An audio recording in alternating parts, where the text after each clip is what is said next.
Sadar nggak sadar, emang agak lain sih ajang AFF 2024 tahun ini. Hal itu dikarenakan tim-tim favorit udah nggak mengandalkan pemain-pemain yang selama ini jadi tumpuan utama.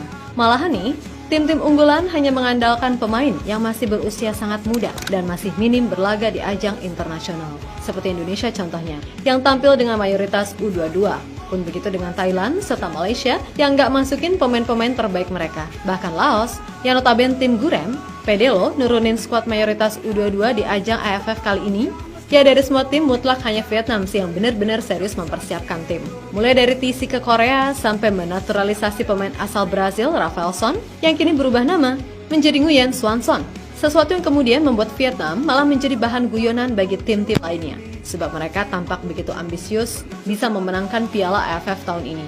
Sedangkan di satu sisi, Presiden AFF melalui utusannya, Francisco Calbuedilai, mengaku jika Indonesia memang menjadi magnet terbesar. Meskipun cuma pakai tim U22, tapi justru itulah yang bikin media-media asing makin penasaran. Hal yang kemudian merujuk pada satu kesimpulan, jika bukan karena Indonesia, bisa aja piala AFF ini benar-benar sepi sorotan. Jika sebagian besar tim di ASEAN benar-benar menjadikan piala AFF sebagai ajang untuk menggali potensi baru. Enggak begitu dengan Vietnam, di mana Vietnam ibarat orang ambisius yang menjadikan sebuah ujian sebagai hidup dan mati mereka. Asli, seserius itu loh Vietnam, mulai dari TC ke Korea sampai menaturalisasi pemain asal Brazil Rafael Son yang kini berubah nama menjadi Nguyen Xuan Son. Lebih dari itu, para pemain andalan seperti Nguyen Tiên Linh, Quang Hai, dan Philip Nguyen diikutsertakan oleh sang pelatih Kim Sang-sik. Tentu saja dengan persiapan yang tertata dan sangat meyakinkan ini. Sebenarnya, apa sih target Vietnam di Piala AFF 2024? Harusnya juara sih. Nah, yang jadi lucu, Kim Sang-sik selaku pelatih baru-baru ini mengatakan kalau ia tidak menargetkan juara. Minimal final. Urusan juara atau tidak, lihat nanti. Lah, kocak juga nih. Target tim Vietnam dan saya pribadi adalah lolos ke final. Untuk mencapai tujuan tersebut, kami harus fokus ke setiap pertandingan. Raih kemenangan setiap pertandingan untuk mencapai final. Ucap Kim dikutip dari CNN Indonesia. Ia melihat sikon yang ada pada akhirnya membuat Vietnam malah jadi bahan guyonan bagi tim-tim yang bahkan statusnya non-unggulan.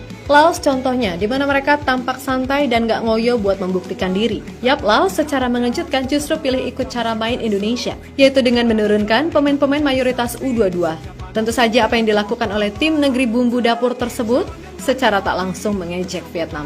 Ya pokoknya, segala kebijakan yang dilakukan Vietnam di edisi kali ini seolah-olah ingin sekali mereka yang jadi sorotan. Dengan menurunkan kekuatan terbaik, harapannya atensi bisa ke mereka, serta pastinya mengembalikan kepercayaan publik yang belakangan benar-benar muak dengan prestasi timnasnya. Apalagi dengan fakta, berulang kali tim sejuta Nguyen jadi samsak bagi pasukan Garuda di 2024 ini. Di sisi lain, apa yang dilakukan oleh Vietnam nyatanya tetap nggak bisa menutup fakta kalau Indonesia adalah tim yang paling banyak disorot. Bahkan ketika tim Garuda memutuskan tampil dengan skuad U22, sorotan itu justru kian bertambah, di mana media-media asing benar-benar penasaran melihat penampilan para pemain muda untuk menantang tim-tim yang memakai pemain senior. Kemudian menurut Presiden AFF melalui utusannya yang bernama Francisco Calbuedilai, secara jujur mengaku kalau Indonesia memang menjadi daya tarik yang membuat Piala AFF ini jadi disorot. Sebab dengan hype Piala AFF yang udah turun, Indonesia tetap mampu jadi garda terdepan dalam hal meraih keuntungan. Dan warga Vietnam sendiri kayaknya benar-benar antusias kalau urusannya melawan Indonesia. Ya loh beneran, semua persiapan yang dilakukan oleh Vietnam diduga hanya untuk mengalahkan Indonesia. Karena di luar dari urusan teknis, Vietnam kabarnya juga menjual murah tiket pertandingan melawan skuad Garuda pada tanggal 15 Desember nanti. Media Vietnam, The Tao, mengabarkan bahwa harga tiket termahal laga Vietnam versus Indonesia cuma Rp187.000. Harga tiket itu jauh lebih murah dibandingkan saat Vietnam menjamu Indonesia di kualifikasi Piala Dunia 2026 babak kedua. Dalam laga di Midin Stadium tersebut, Vietnam membandrol harga tiket 2 kali lipat, yaitu Rp376.000. Tujuannya sudah pasti, ingin memberikan tekanan pada tim Indonesia yang bertandang ke Vietnam. Yap, di saat Vietnam gerabak-gerubuk persiapan melawan anak-anak kemarin sore, yang bahkan minim jam terbang di level internasional, Indonesia hanya menjadi a chill guy. Padahal targetnya sama, yakni masuk final. Kami semua menyadari bahwa Indonesia adalah satu negara yang mempunyai penonton terbanyak di ASEAN dan juga pecinta sepak bola terbesar di Asia. Oleh karena itu, ke depan mari kita bergandengan tangan untuk memajukan sepak bola di ASEAN khususnya di Indonesia. Saya yakin bahwa Indonesia akan membangkitkan sepak bola ASEAN dan memberikan semangat baru untuk sepak bola ASEAN secara umum. Ucap Francisco Calbuedilai. Yap, terlepas dari apapun, sebenarnya ada beberapa faktor lain sih yang bikin Piala AFF mulai kehilangan hype-nya. Yang mana salah satunya adalah pelaksanaan kompetisi yang berbarengan dengan jalannya pertandingan di klub. Yap, faktor penyelenggaraan kompetisi AFF yang bersinggungan dengan kompetisi liga domestik. Jadi faktor pemicu absennya pemain bintang di masing-masing timnas Asia Tenggara. Dan bentroknya jadwal liga domestik dan kompetisi AFF sejatinya bukan hal baru, di mana kondisi ini sudah terjadi sejak tahun 2018.